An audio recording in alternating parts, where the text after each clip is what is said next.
YouTube. You watching Tom Mizzle. My channel is Mizzle14, and I'm here doing a review of Pose Season 1, Episode 3, Giving and Receiving. Now, I'm just going to start over with Elektra, get her storyline out the way. Elektra was sitting in the clinic. She was waiting and seeing, and I said watching in the clinic. She was waiting. So she went to see inside with a doctor. They called the name. And I guess one of the person was there was spearheading a new program they're having at the clinic where they try and do basically transition reassignments. And I guess it was under the guardianship of her old boss that Elektra knew of really well. She said, "Oh, what's for him? He helped me get through a lot of things. He helped me with be who I am, helped me with the medication, helped me with a lot of things, helped me with transitioning. So I've been grateful for him."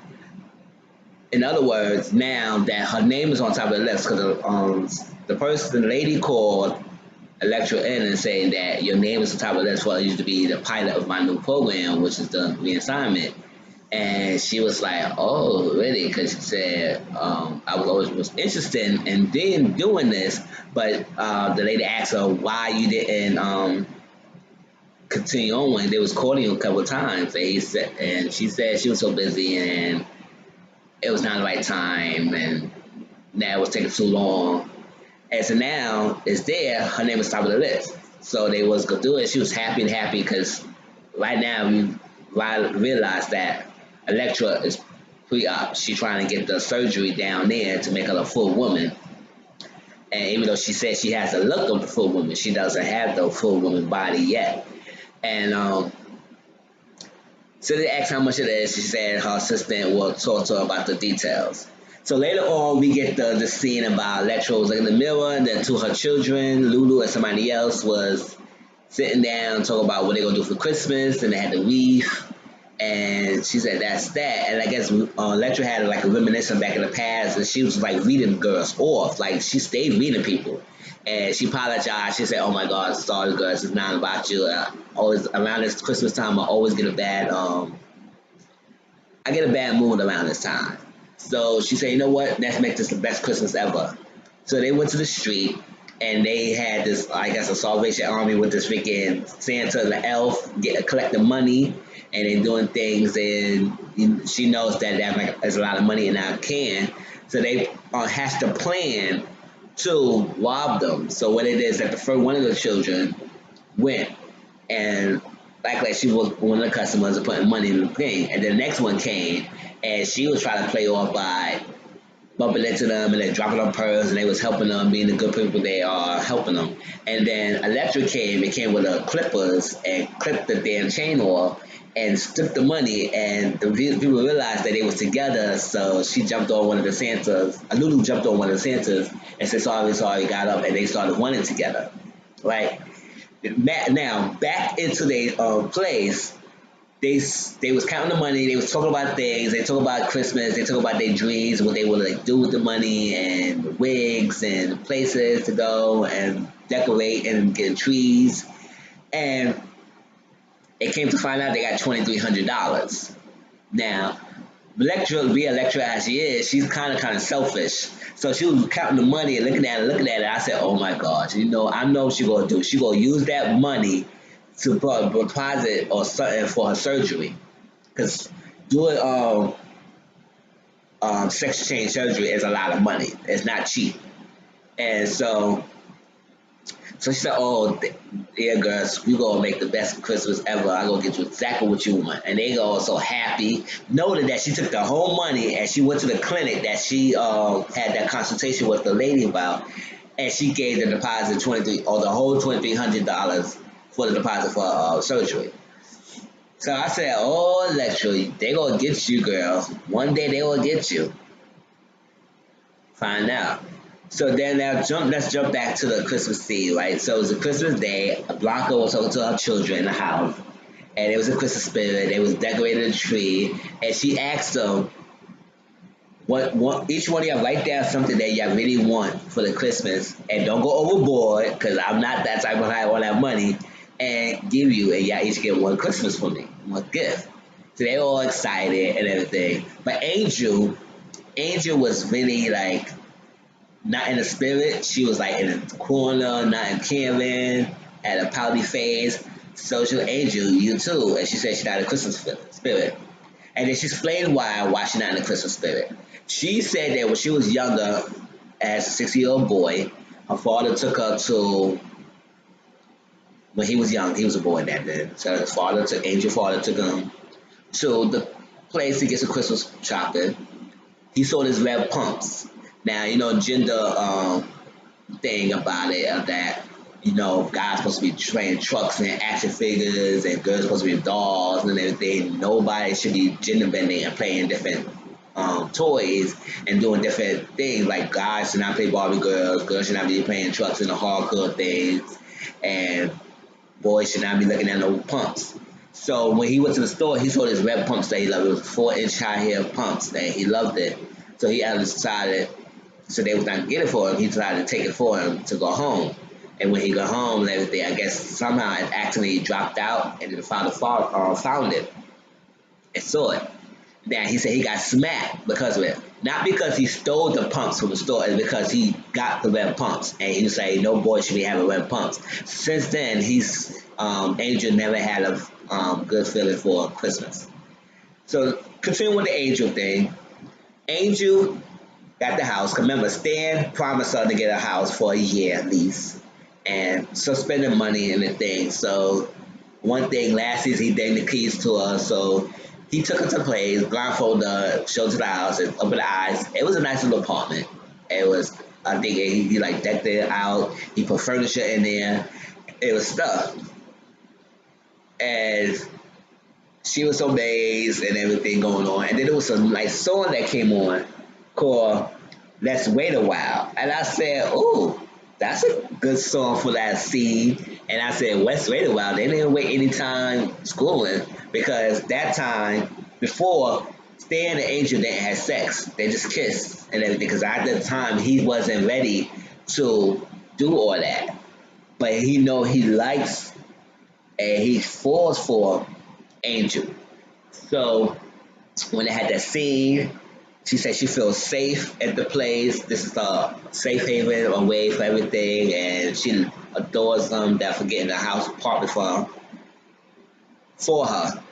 So the Let's Wait a While by Janet Jackson, one of my favorite songs, played in the background. And so it was a nice song for the mood. And I said, "Oh, that's an interesting choice of word song." And it sets the mood, and I guess that was still the deal. They had sex. And before they had sex, she asked him, "Promise me one thing. I know you have a wife and kids. I know it's a holiday season. You're going to be with them.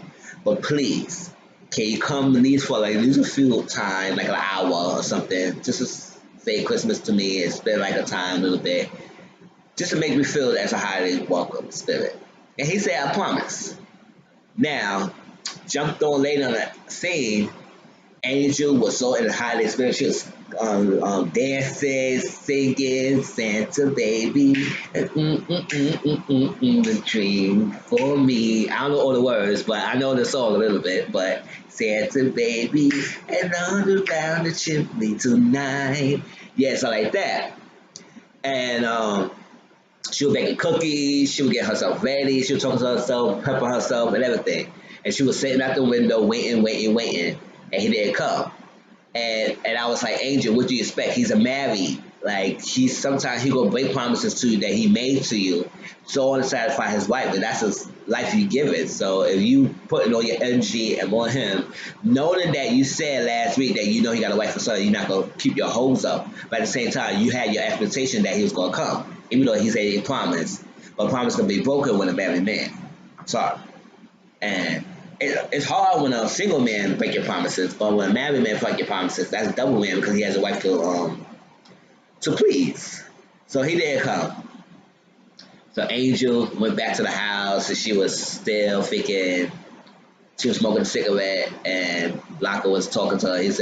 She said, "Are you still hung up with that white married man? Well, you think he's not gonna really give up his life to be with you and stuff, and you need to let it go and move on forward." I will talk about more of that scene later because during that time, Blanca burnt her turkey and they had to do the whole turkey away. And it was like a Christmas dinner. So Then we get this category. It was best dress or high class fur coat. So Damon took Ricky there to look at the ball, and I guess Damon wanted Ricky to join the house. He said, if you're going to join the house, you have to participate in the ball. And Ricky was hesitant. He said, I don't know about that. But he said, you got it, you got that. And Blanca was looking up and saw that Ricky and Damon was kissing, and she was like, mm-hmm. And then Ricky went down there. He put his fur coat on and set the scene. It was the first time on the ball scene. And he did a good job. He was first runner up. He got a couple of tens. He got some nines. And it was kind of like a cocky, confident kind of type person. And he's that. So he got first runner up. So later on, we had this dinner scene with Damon, Ricky, and Blanca.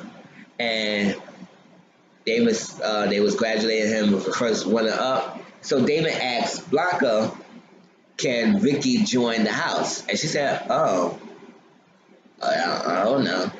It's like that. And it was crazy. And Blanca was like, okay, if you're going to be staying in my house like that, we got to work on your thing because your confidence, you need to work on your strut and stuff. And he was happy. And before she said, oh, I'm not your mother. He can do whatever he wants. But he said, I was thinking, can you join the house? And she said, he's only going to accept him on a trial basis, but she will consider him staying with them, and you can't call her mother yet. And she will say, you better work the ball. And now you can call her mother. But she said two things like that. She said, if you're going to stay in the house, Damon has to focus on his studies. You can't distract him on his studies, and you got to keep him on track. And she said, I'm going to do that. He said, well, now I guess you're part of the House of Evangelista. He said, thanks, Mom. I like the sound of that. Thanks, Mother. I like the sound of that.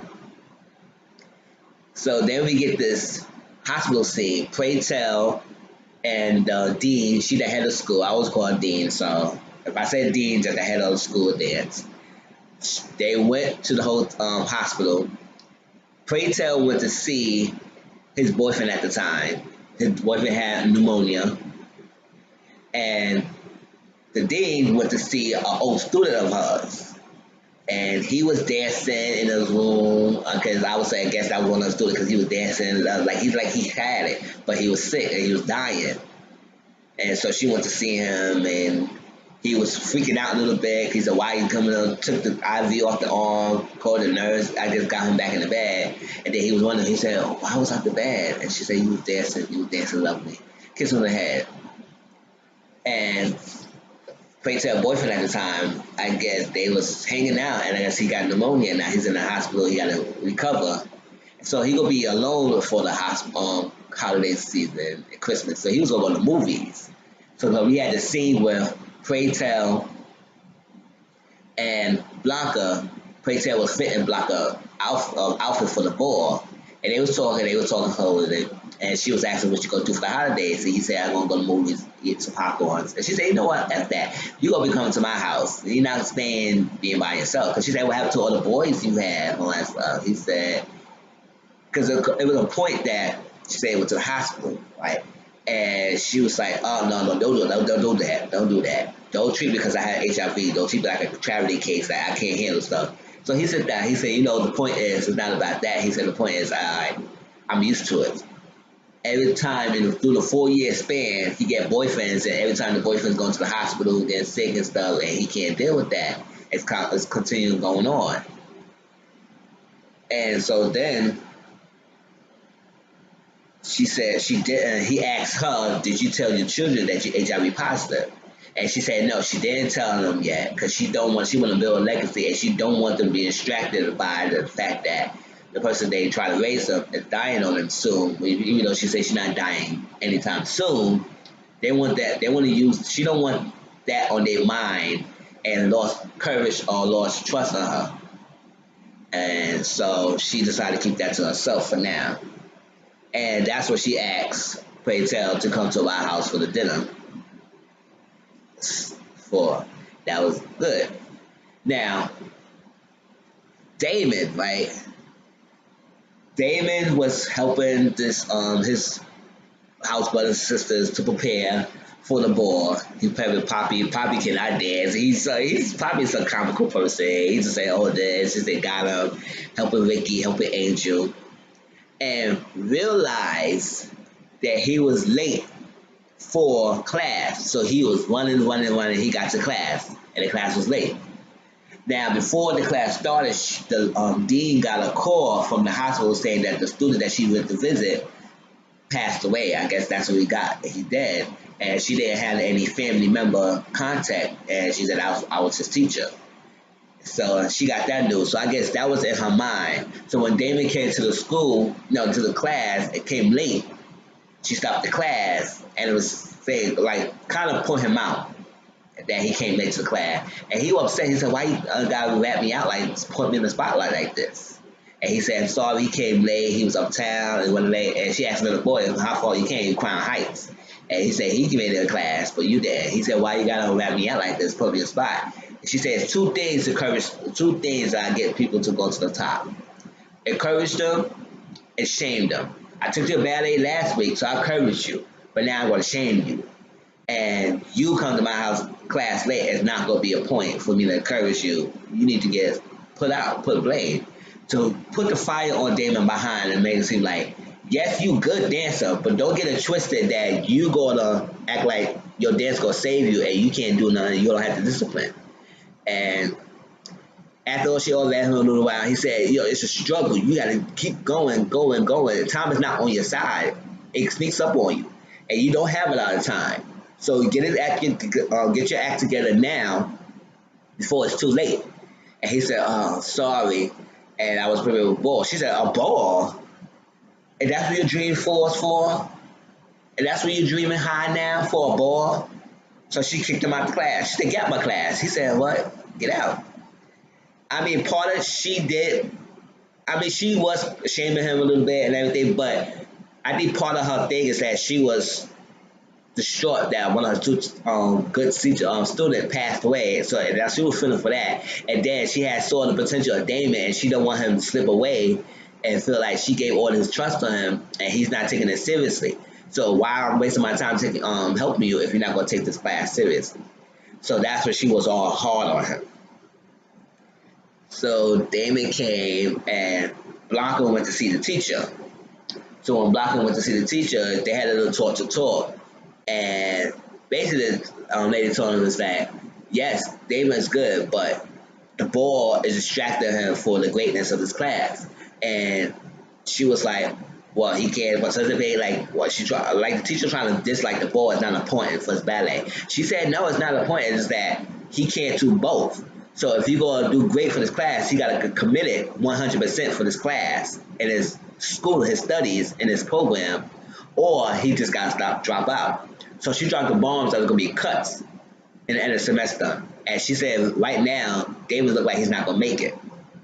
So Blanca went back in the house. Damon came in the house, and she had to sit down and talk to Damon. Kind of like this is what the mother do. She said, I got a call for your school. He said, I'm sorry I was to tell you, and I got late. So she said, no, you was late because you walked to school. Here goes a metro pass, here's a bus pass, so you don't have any excuse for being late to school anymore. And I guess this is what she said, that, no, I tuned in, no balls. I think she said no balls for the month.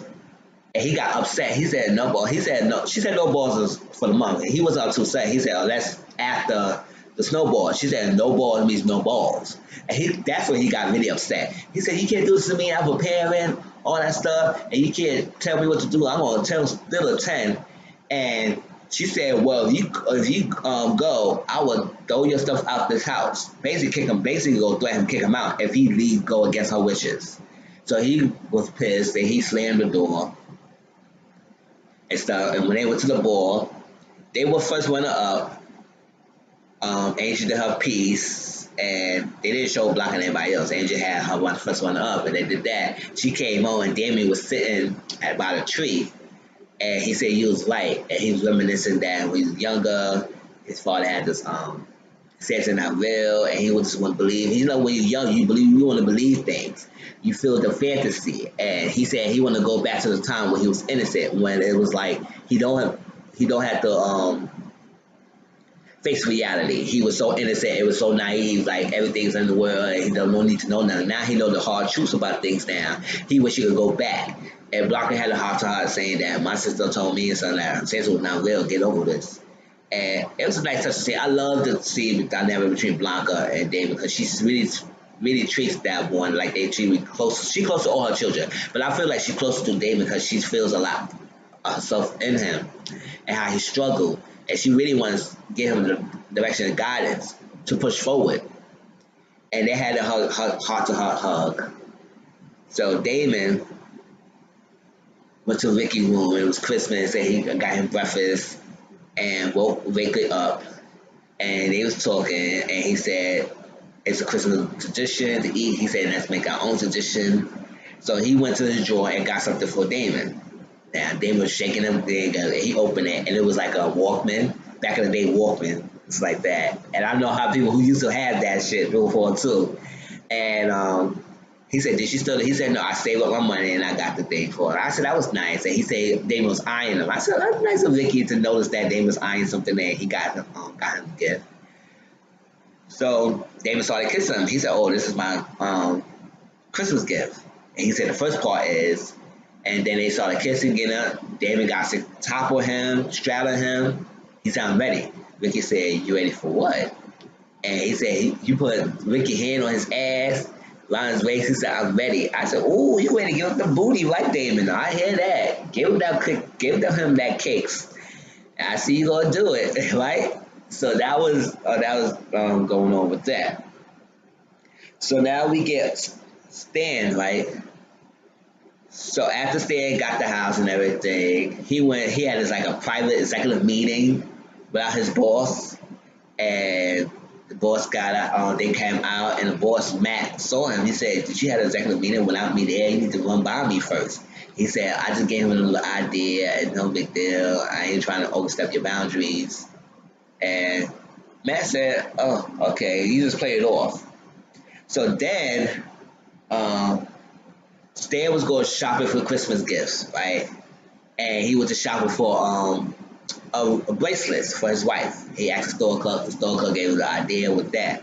And then he saw something else. Now, in this scene, it made us think like he was going to get something for Angel because he was doing stuff for his wife, and then he was to please Angel. Because remember, he promised Angel he was going to go to her house. Now, he told the daughter to go play a little bit, and he went to get another gift. And he got those two. So later on, when he was at a family Christmas, and the kids opened his gift, and they were about to come and play the game of life. He explained the game of life, and then the mother, his wife's mother, was like telling the hard truth. She said, please. Like, it was like, he said, stop. He said, well, the kids need to know the truth. I say, he just smacked everybody real quick. I was laughing because I said, gosh, you got that one family member who don't give a shit and just tell you the truth, blood up. I say, yada. She's the one family member who tell you, oh, it's Samsonite, get over it. It's no tooth fairy. I put the money on your blanket. The ones who question the child's dream. And I guess she don't really feel for Stan like that. So, and I guess his wife told her mother something. So I guess she's like retaliating against Stan and giving him a hard time. So then he was in the kitchen. He got the gift under the thing. He said she didn't open his gift. She was keep stirring. So you know when women keep stirring and some people keep stirring and not paying attention, they don't want to be bothered. So he keep talking, and she was pissed off about thinking that he was cheating. Because remember earlier episode, Matt came to the house with Christmas gifts. I was like, oh, this is weird. I said, why he bring Christmas gifts to Stan's family? That made me thinking like, did Stan's wife and Matt had a fling? Because something she said that made me think like they did, but I'm not sure. And she was like, oh, you got him working a hard time, a lot of hours. He said, no, I don't be getting Stan to work for me late hours. But then he played it off. He said, well, he working with other people too. So maybe that's why. And then he was saying some stuff and putting things on her head, like maybe he is doing something else. And they went to kiss. And she said, all that people you was did it with, and models you kissing, and you still not good at it. So I said, still not good at it? What that means? Did y'all have something in the past that Stan don't know about? So Stan came home, and Stan saw him that, and he was kind of like pissed off a little bit about it, like shocking back. He said, why is he here? And go forward for that, he said, if you ever gonna come to my house again, make sure you call me. The man just walked out. And that's when the scene that she was stern and stern, she was upset. He said, you go cheating on me? Who's the girl you cheating on me with? And I started, he was deflecting. He said, no, it's no girl, it's nothing. It's, what you doing? I told you I'm working late hours and I'm not working under Matt and I'm working with other people. And she said, oh, well, my daughter told you bought two gifts. So who was the other one for? So he played off. Now, when we saw the scene, remember, we thought he was going to get it for Angel and his wife. He could open the box, and he gave her both the necklace and the bracelet.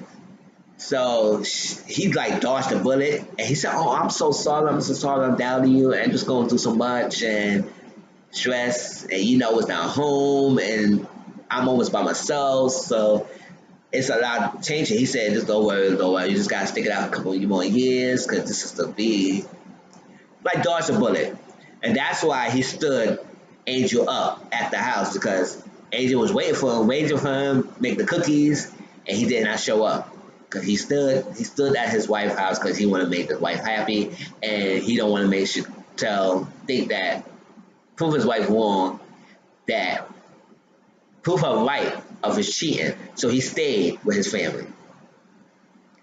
And I was like, well, that's why Angel was upset. So she was cooking just back to the dinner. Then Blanca was like, "Are you still hung up to that white man? You know he's not gonna give you all and everything, so you need to move on." And in the midst of it, it was some like certain burning. And they said, "What's going on with the turkey?" She realized she burned the turkey. I said, "Oh, too bad for the Christmas dinner." And everybody came in there, they started laughing. So they went to the Chinese spot. They had the Christmas dinner. And it's like, no matter who cooking the dinner, as long as y'all with your family, it makes it count. So they went to Christmas dinner. They was giving each other gifts, and everybody was opening gifts. Poppy got this jacket. Damon got this book bag filled with some stuff inside. Ricky got a watch. And I said, "That's nice. She gave Ricky a present too." And she gave Pray Tell a gift, and he opened it. She gave him like a camera back in the days. The cameras they snap, and you got to take the film out. Not the film out. You just got in the portable, and you just got to take it and get it developed kind of camera. And then we came to Angel, right? And I would say this scene made me touchy and like teared up a little bit because the symbolic and the deepness between it. Because with Angel, Angel still didn't feel it. Because remember, she's not feeling the Christmas holiday. Stan stood her up, so she's like done. So she was opening a gift. He said, "Open your gift." And she was not trying to open it. Then she opened with a fork. That's a bougie girl. Open the gift. She opened the gifts.